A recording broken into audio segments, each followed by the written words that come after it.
Oh, say, can you see by the dawn's early light?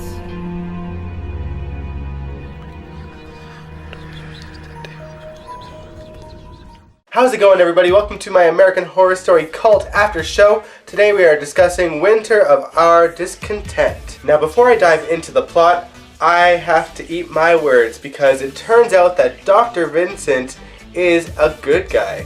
Yeah, he's a good guy. I mean, sure, he's acted very sketchy the entire season, but apparently he was completely oblivious to Kai's plan the entire freaking time. Unfortunately for me, I made a bet with my viewers that if Dr. Vincent was not behind the entire cult situation, that I would have to do my least favorite shot, which is a tequila shot. Now obviously I don't have tequila in the house with me at the moment, so stay tuned next week on the Halloween episode for me to take that shot while I swallow my words. So let's talk about Dr. Vincent for a second, because he goes to Kai's house and congratulates his brother. He had no idea that he was running for Congress. He was really happy for his brother until Kai showed his deranged side and told him to only call him congressman. Vincent puts two and two together and he runs straight to Allie and confesses that Kai is his brother, Winter is his sister. Vincent tells Allie that he finally believes her because he realized it was his brother and that Winter was involved,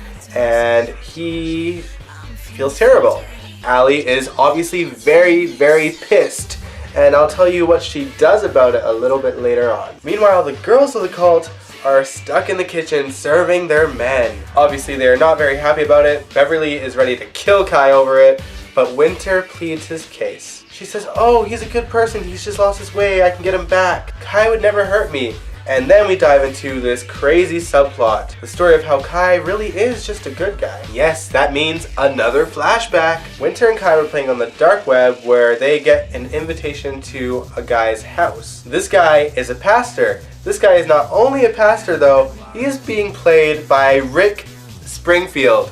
Yes, Jesse's girl, Rick Springfield. Now this house that they enter is called the Judgment House, and I'm like, are we getting a sneak peek of season 8? I actually kind of hope so. Basically, this pastor is torturing people that he believes has committed sin, and he is taking it upon himself to punish these people for their sins. In a shocking plot twist, Kai saves all the people that guy was torturing. But in a not so surprising way, Kai then kills the pastor. And so that's why Winter believes that Kai is really just a good guy who's lost his way. But I'm sure after what happened next, this is something that she probably no longer believes. Hold on to your seats, boys and girls, because this is where the story gets kind of fucked up. Kai wants his legacy to continue on after he dies. So his idea for making that happen is to get his sister pregnant.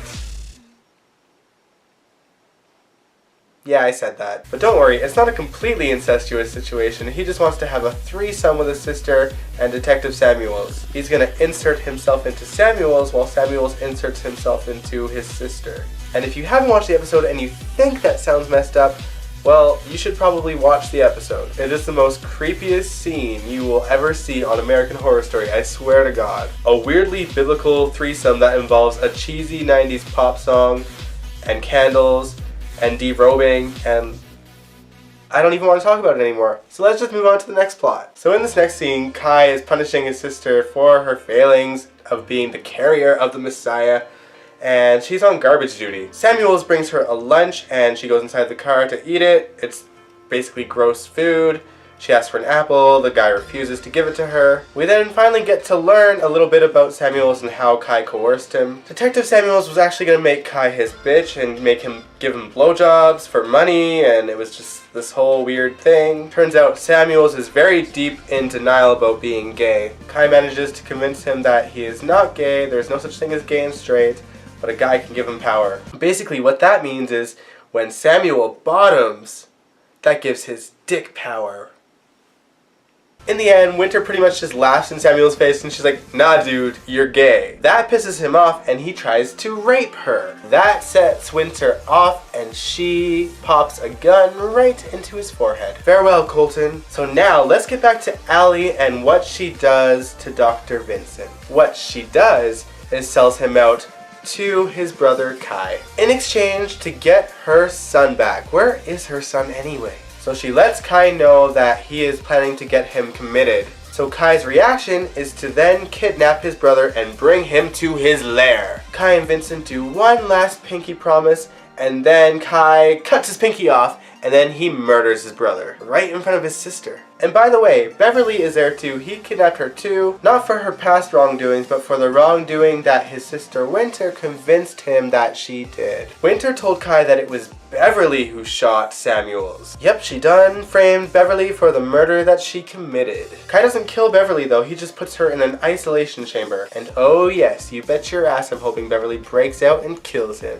Now in this whole scene, there were clowns surrounding them and they all take off their masks, and the last person to take off their mask is Allie. And Ivy is incredibly shocked by this, so the plot thickens. This episode was very, very weird for me. Like, I didn't hate it, I liked it, just so many things were unexpected. Dr. Vincent being a good guy was not what I seen coming. Rick Springfield making a guest appearance, did not know that he was going to be on the show. And honestly, I hope he's in season 8, and I hope that season 8 is called Judgment House. I mean, really, Ryan Murphy couldn't have set that up more perfectly. If there isn't a Judgment House season, I am going to be pissed. So with that said, I give this episode 4 twisty heads out of 5. I enjoyed it. If you enjoyed my review, please give this video a big old thumbs up. And you can subscribe if you want to, but I'm not going to make you do it. Join me! And I will catch you guys next week.